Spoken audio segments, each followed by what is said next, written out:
नमस्कार मित्रों। आज हम बात करेंगे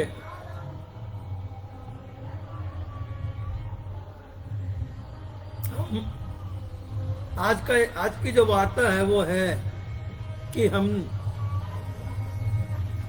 जीवन से तनाव को कैसे समाप्त करें। आज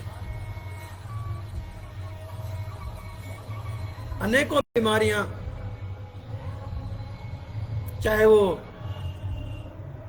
ब्लड प्रेशर हो, शुगर हो या हृदय से संबंधित कोई बीमारी हो, उन सब का जो जनक है, उन सब का जो स्रोत है, वो हमारा तनाव ही है, हमारा टेंशन ही है। हम जितना टेंशन करते हैं, ये बीमारियां उतनी जल्दी ही हमारे शरीर में प्रवेश करती हैं। तो मित्रों, आज हम उसी बारे में बात करेंगे कि हमारा जीवन तनाव मुक्त कैसे हो, टेंशन फ्री कैसे हो। इसके लिए मैं आपको 3 मंत्र देता हूं, 3 उपाय बताता हूं। यदि आपने अपने जीवन में इन तीनों उपायों को कर लिया तो हम टेंशन फ्री हो जाएंगे। फिर जीवन में टेंशन नाम की कोई चीज नहीं रहेगी। तो मित्रों, पहला मंत्र है, हमें जो मिल गया वो पर्याप्त। हमें ईश्वर ने जो दिया है वो खूब दिया है, हमारे लिए बहुत है। ईश्वर बड़ा कृपालु है, जिसने हमें इतना सब कुछ दिया है। हमारा काम चल रहा है, हमें किसी प्रकार की बाधा नहीं आ रही है।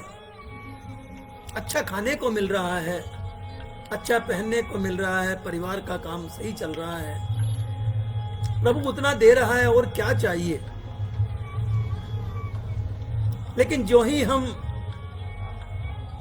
हमारे पास जितना है उससे ज्यादा पाने का प्रयास करते हैं, ज्यादा पाने की कोशिश करते हैं,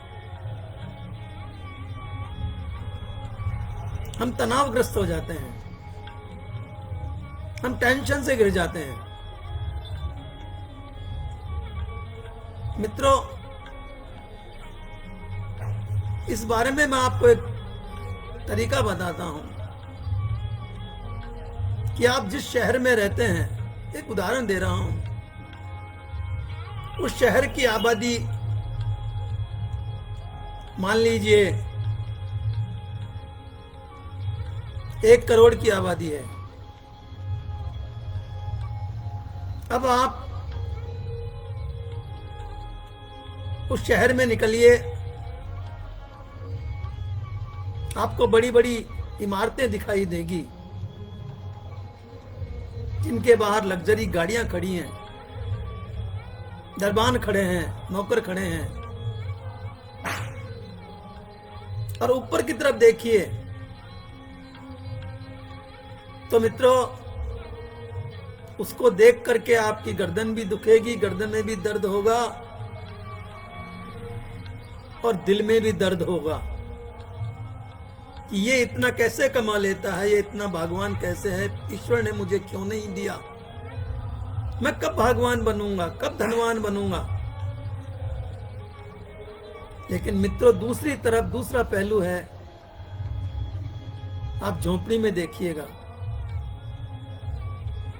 आप नीचे की तरफ देखिएगा, झोपड़ी की तरफ देखिएगा, ना तो आपकी गर्दन झुकेगी, ना गर्दन दुखेगी और ना ही आपका दिल दुखेगा।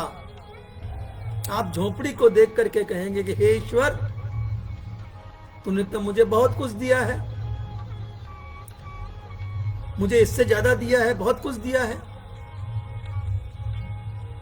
तो इसी प्रकार मान लीजिए आप जिस शहर में रहते हैं उस शहर की आबादी 1 करोड़ है। अब आप कल्पना कीजिए कि इस शहर में आपसे धनवान कितने लोग हों। कल्पना कीजिए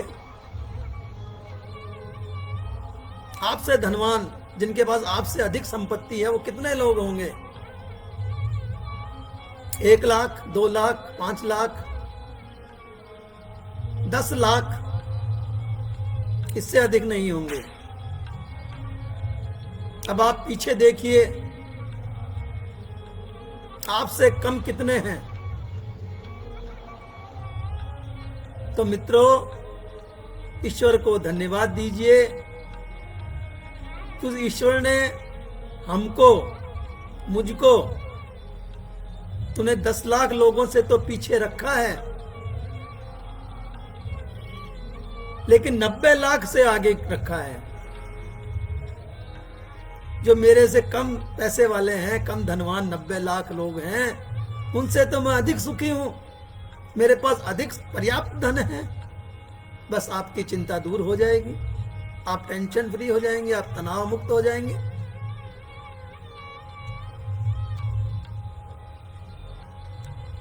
मित्रों, एक गांव में एक सिद्ध पुरुष रहते थे, बड़े सुखी थे। वो सुख दुख से ऊपर उठ चुके थे। तो एक युवक उनके पास गया और जाके कहने लगा कि महाराज, मुझे भी टेंशन फ्री होने की कोई तरकीब बताइए। मेरे जीवन में बहुत टेंशन आता है, मेरे जीवन में बहुत तनाव रहता है, बहुत मुसीबतें आती है। एक मुसीबत जाती है, एक आती है। तो सिद्ध पुरुष ने कहा, भैया मैं इसका जवाब तुझे कल ब्रह्म मुहूर्त में दूंगा। तो युवक ने कहा, महाराज मैं तो बड़ी दूर से आया हूं, मैं गांव जाऊंगा और फिर वापस ब्रह्म मुहूर्त में कैसे आ सकूंगा? तो सिद्ध पुरुष ने कहा, जाने की क्या आवश्यकता है, तुम यही मेरे घर पर ही ठहर जाओ, मैं तुम्हें ब्रह्म मुहूर्त में टेंशन फ्री होने का, तनाव मुक्त होने का तरीका बताऊंगा। युवक बड़ा प्रसन्न हुआ कि अब तो मुझे, आज तो कल सुबह तो मुझे तनाव मुक्त होने का तरीका प्राप्त हो जाएगा। वो युवक वहां बैठ गया। संध्या का समय हुआ तो सिद्ध पुरुष ने करीब 40-50 बकरियां पाल रखी थी। ये बकरियां चर करके आई तो सिद्ध पुरुष ने कहा, भैया देखो, आज मेरी तो तबीयत ठीक नहीं है और जो बाड़े में काम करने वाला आदमी था वो भी आज छुट्टी पे है। तो एक काम करो, इन बकरियों को तुम बाड़े में घुसा करके इनको बांध दो। उस युवक ने कहा, जरूर, अवश्य, मैं तो ये काम प्रतिदिन करता हूं, यहां भी कर लूंगा। सिद्ध पुरुष की माया, वो युवक जो ही उन बकरियों के पास गया तो 4 बकरियों को बाड़े में डाले, पहुंचाए, 5 को पहुंचाए, 10 को पहुंचाए, 15 को पहुंचाए, और जो ही 5 को और पहुंचाने लगे तो 5 बकरियां वापस निकल करके आ जाए। 10 को पहुंचाए तो 15 निकल के आ जाए, फिर 5 को पहुंचाए तो 3 निकल करके आ जाए। इस तरह से संध्या ढल गई, रात हो गई, आधी रात हो गई, प्रातः काल हो गया, लेकिन ये बकरियां बाड़े में नहीं जा सकी। ये प्रक्रिया चलती रही। 4 जावे 5 निकले, वो 5 को डाले 4 निकल जावे, 10 को डाले 5 निकल जाए। परेशान हो गया, आंखें लाल हो गई और आखिर परेशान होकर के वो सिद्ध पुरुष के पास गया और कहने लगा, महाराज बकरियां तो नहीं बाड़े में घुस सकी, बंध सकी, लेकिन क्योंकि अब ब्रह्म मुहूर्त हो रहा है, आप मुझे टेंशन फ्री होने का, तनाव मुक्त होने का जो उपाय बता रहे थे वो बता दीजिए, उसके बाद मैं फिर प्रयास करता हूं। तो सिद्ध पुरुष ने कहा, भैया जिस तरह से बकरियां 4 को तुम अंदर डालते थे 5 निकल जाती थी, 5 को डालते थे 4 निकल आती थी, 10 को डालते थे 3 निकल जाती थी, 3 को डालते थे 8 निकल आती थी, इसी तरह से ये जीवन एक बाड़ा है, इसमें मुसीबतें आती रहेगी, इससे कभी छुटकारा नहीं मिल सकता। इसलिए मुसीबतों से न घबराओ, परेशानियों से न घबराओ, इनको दूर करने का तरीका ढूंढो, मन स्थिति को बदलो। वो जीवन ही जीवन क्या है जिसमें मुसीबतें न हो। जीवित जीवन वही है जिसमें परेशानियां आती रहती हैं। जिस जीवन में परेशानियां नहीं होगी वो जीवन मृत समान होता है। हमारा जीवन आप देखिए, आप लोगों ने कभी, सभी लोगों ने करीब करीब देखा होगा, ईसीजी की जो रिपोर्ट आती है, उस रिपोर्ट में जिस तरह से उतार चढ़ाव की रिपोर्ट आती है, इसका अर्थ होता है कि हमारा हृदय धड़क रहा है, हम जिंदा हैं। और जिस दिन वो लकीर सीधी हो जाती है उस दिन सब समाप्त हो जाता है। तो वो लकीरें जो टेढ़ी मेढ़ी चल रही हैं, ऊपर नीचे जिग-जैग हो रही हैं, वो मुसीबतें हैं। मुसीबतें आती रहेगी तो हम जिंदा रहेंगे। जिस दिन वो मुसीबतें खत्म हो गई, वो लाइन सीधी हो गई, उस दिन हमें मृत घोषित कर दिया जाएगा। तो मुसीबतों से, कठिनाइयों से, परेशानियों से जूझते रहिए। उनको घर का सदस्य ना बनाइए, वो घर के सदस्य होती भी नहीं है। परेशानियां तो मेहमान होती है, मेहमान बन करके आती है। और जिस तरह से मेहमान कभी घर पर जमकर नहीं रहता है, 1 दिन 2 दिन 3 दिन 4 दिन, उसके पश्चात उसे जाना ही पड़ता है। उसी प्रकार से मुसीबतें भी आती रहती हैं, उन्हें जाना ही पड़ेगा। वे कभी भी हमारे घर में स्थायी रूप से नहीं रह सकती है। हाँ, ये अवश्य है कि एक जाएगी, दूसरी आएगी, दूसरी आएगी, तीसरी आएगी। जीवन इसी का नाम है, इसी को चलना कहते हैं, इसी को जीना कहते हैं। तो पहला मंत्र यह है कि हमें जो कुछ मिल गया वो पर्याप्त है। हे प्रभु, तेरा धन्यवाद है कि तूने हमें इतना दिया। 90 लाख लोगों से हमें आगे रखा है, 10 लाख से पीछे रखा है, कोई बात नहीं।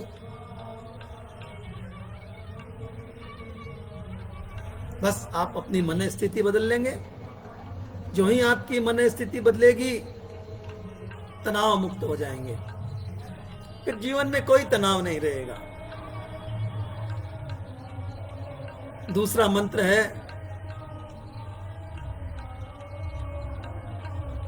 कि जो हमारा है वो हमारे पास है, जो चला गया वो हमारा था ही नहीं। चाहे वो धन हो, पत्नी हो, पुत्र हो, अन्य कोई रिश्तेदार हो, संपत्ति हो, जो हमारा है वो कोई छीन नहीं सकता, और जो हमारा नहीं है वो हमारे पास रह नहीं सकता। कितने भी प्रयास कर लीजिए, वो हमारे जीवन में कभी हमारे को प्राप्त नहीं होगा। और जो आपके पास है, आपका है, स्वयं का है, उसे संसार की कोई ताकत छीन नहीं सकती, वो आपके पास ही रहेगा। कई बार लोगों के नोटों से भरे हुए बैग मैंने देखा है, नोटों से भरे हुए बैग खो जाते हैं, बस में भूल जाते हैं, लेकिन वो उनका धन होता है, वो उन्हें प्रयास करने पर पुनः प्राप्त हो जाते हैं। और जो उनका नहीं होता है, वो हजार रक्षा करने के बाद भी जेब में से बटुआ पार हो जाता है।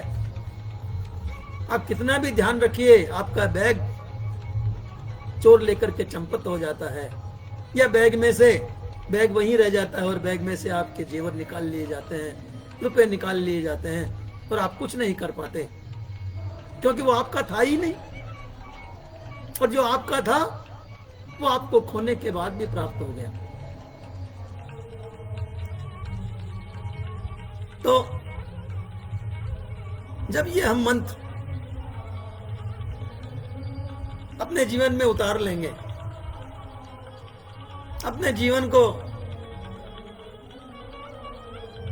इस मंत्र से जोड़ लेंगे, तो हमारे जीवन में कभी तनाव आ ही नहीं सकता। मित्रों, एक बार की बात है, हमारा एक मित्र थे, उन्होंने किसी को 20,000 रुपए उधार दिए थे। सोचा इससे कुछ प्राप्ति होती रहेगी, ब्याज आता रहेगा तो कुछ बढ़ जाएगा। बड़े प्रसन्न रहते थे जब महीने के महीने ब्याज आता था। लेकिन मित्रों, कुछ दिन पश्चात मालूम हुआ कि जिस शख्स को 10,000 रुपए 20,000 रुपए दिए थे, वो शख्स इस दुनिया से कूच कर गया, उसका देवलोक गमन हो गया। उसके घर वालों ने कहा कि हमें कुछ पता नहीं है, आपने रुपए दिए थे या नहीं दिए थे, उन्होंने वापस दिए या नहीं दिए। देने से उन्होंने मना कर दिया। अब हमारे मित्र का दिमाग खराब हो गया, मस्तिष्क खराब हो गया, मन खराब हो गया, मुंह लटकाए रहते थे। हमें रास्ते में मिले, सारी बात बताई,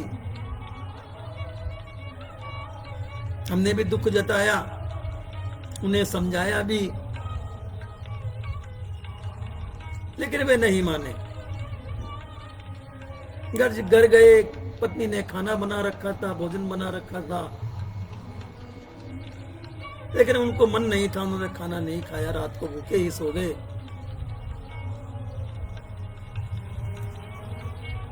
तो तनावग्रस्त थे, तनाव में रहे। लेकिन यदि वे ये सोच लेते कि जो मेरा था वो मेरे पास है, जो मेरा नहीं था वो चला गया, मैंने मेरे हाथों से दे दिया, तो उनका मनोभाव बदल जाता और वे तनावग्रस्त नहीं होते।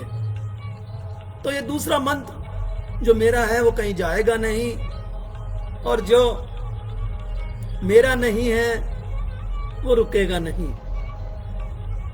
आपका पुत्र है, आपसे अलग हो गया, आपका धन ले गया, आपकी संपत्ति पे उसने कब्जा कर लिया, ये सब हमारे कर्मों का फल है। हमारा होते हुए भी हमारा नहीं है। इसके लिए कोई क्या कर सकता है? लेकिन फिर भी प्रभु को धन्यवाद दीजिए कि उसने आपको जो दिया है पर्याप्त है। जितने दिन हमें उस धन का आनंद लेना था ले लिया, उस संपत्ति का आनंद लेना था ले लिया, जितने दिन हमें बेटे बहू की सेवा करवानी थी कर ली, अब वे हमसे अलग हो गए हैं, अलग रहने लगे हैं, तो ईश्वर की मर्जी है। यहां भी आप ईश्वर को धन्यवाद दीजिए कि ईश्वर तूने जितना दिया धन्यवाद है, पर अब भी तू हमें निरोग रख रहा है, निरोग रखेगा, इसके लिए भी आपको धन्यवाद है। मित्रों, तीसरा मंत्र है, मनुष्य को हमेशा व्यस्त रहना चाहिए, मस्त रहना चाहिए। जो व्यस्त रहेगा वो मस्त रहेगा, उसको तनाव नहीं होगा। तनाव उसको होता है जो खाली दिमाग का होता है। कहावत है कि खाली दिमाग शैतान का होता है और जो व्यस्त दिमाग होता है वो भगवान का होता है। इसलिए हमेशा अपने को व्यस्त रखिए। ऐसा नहीं है कि काम करने के लिए काम नहीं है, बहुत काम है।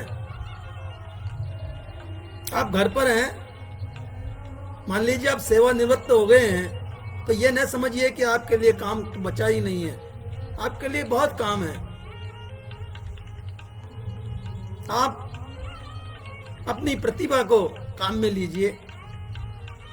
आप जो कार्य अब तक नहीं कर सके हैं उन कार्यों को कीजिए।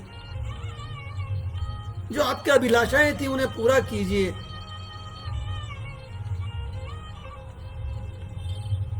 और व्यस्त रहिए। आपकी जो बचपन की कलाएं अधूरी रह गई थी उनको पूरा कीजिए। आप अपने घर पे अपने बेटे का हाथ बटाइए, अपनी बहू का हाथ बटाइए, अपने पोते पोतियों को पढ़ाइए, रचनाएं कीजिए, रचनात्मक कार्य कीजिए, समाज सेवा कीजिए। जो आप में प्रतिभाएं हैं उन प्रतिभाओं को आप काम में लीजिए, उन्हें उजागर कीजिए। अब तक तो आप नौकरी में व्यस्त थे, व्यवसाय में व्यस्त थे। अब जब आप सेवानिवृत्त हो गए हैं तो अपनी प्रतिभाओं को उजागर कीजिए। अपनी अधूरी जो अभिलाषाएं हैं उन्हें पूरा कीजिए और व्यस्त रहिए, मस्त रहिए। कभी भी आपको तनाव नहीं होगा। आप तनावग्रस्त रह ही नहीं सकते।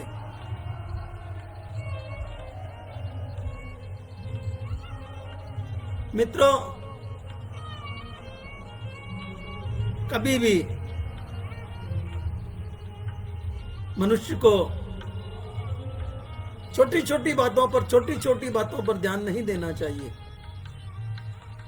हम यही करते हैं, छोटी छोटी बातों से तनावग्रस्त हो जाते हैं, मन पे ले लेते हैं, दिल पे ले लेते हैं। उसने ऐसा कह दिया, कैसे कह दिया, कि मेरी प्रतिष्ठा के अनुकूल नहीं था, प्रतिकूल था, उन्होंने क्यों कहा ऐसा।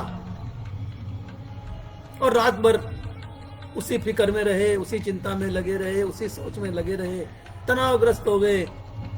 सुबह बीपी न पाया तो मालूम हुआ कि दवा लेते लेते भी हमारा बीपी बढ़ गया है, शुगर बढ़ गया है। तो छोटी छोटी बातों पर ध्यान देना छोड़ दीजिए, छोटे छोटे नुकसान पर ध्यान देना छोड़ दीजिए। इन बातों को याद करके प्रभु को याद कीजिए कि प्रभु तुम जो कर रहे हो अच्छा कर रहे हो।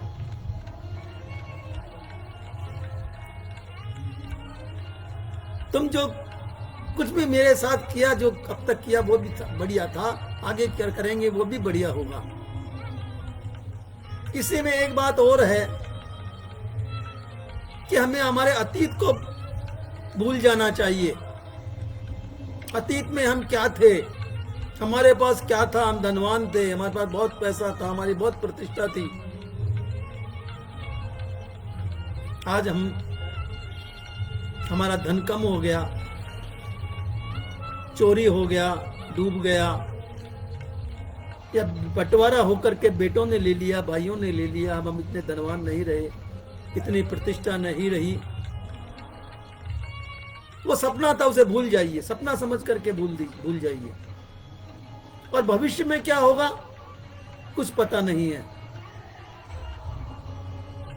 आगे आने वाले 5 मिनट में क्या होगा कुछ पता नहीं है। अब शेष रहा वर्तमान। वर्तमान का आनंद लीजिए, मस्त रहिए। जो वर्तमान है उसको काम में लीजिए, उसको भुगतिए, उसका आनंद लीजिए। जितना आनंद वर्तमान का ले सकते हैं, उठा सकते हैं, उठाइए। क्यों बेकार में चिंताग्रस्त होते हैं? तो ये तीसरा मंत्र था मित्रों।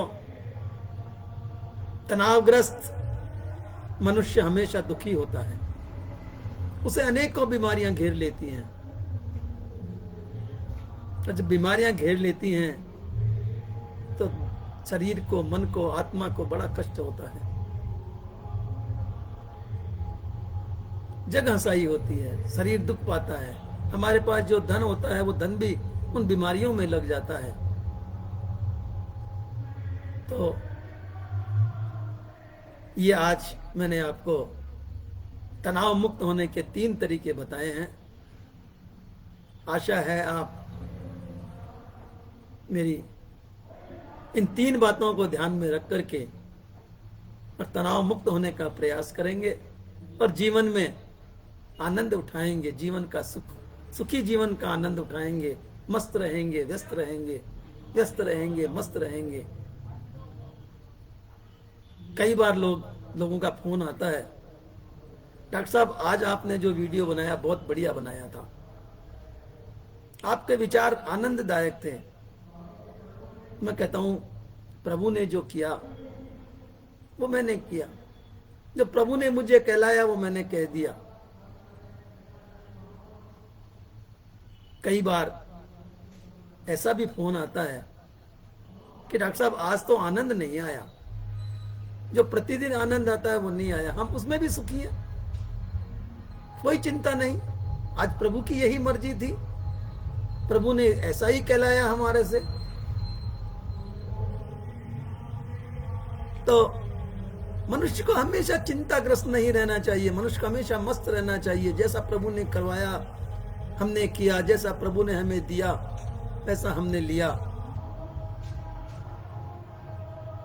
आज इतना ही, कल फिर एक नए विचार के साथ प्रस्तुत होऊंगा। तब तक के लिए विदा। एक बात और, ये चर्चा, इस चर्चा का वीडियो YouTube पर भी चल रहा है। इसे आप लाइक कीजिए, कमेंट्स कीजिए, शेयर कीजिए, जिससे और लोगों तक भी ये पहुंच सके और लोग भी इसका फायदा उठा सकें। और सब्सक्राइब भी कीजिए, जिससे कि मेरे नए नए वीडियो आप तक सबसे पहले पहुंच सकें। तो आपके कमेंट्स का मुझे प्रतीक्षा रहेगी। आपके कमेंट्स से मुझे बड़ी ऊर्जा प्राप्त होती है।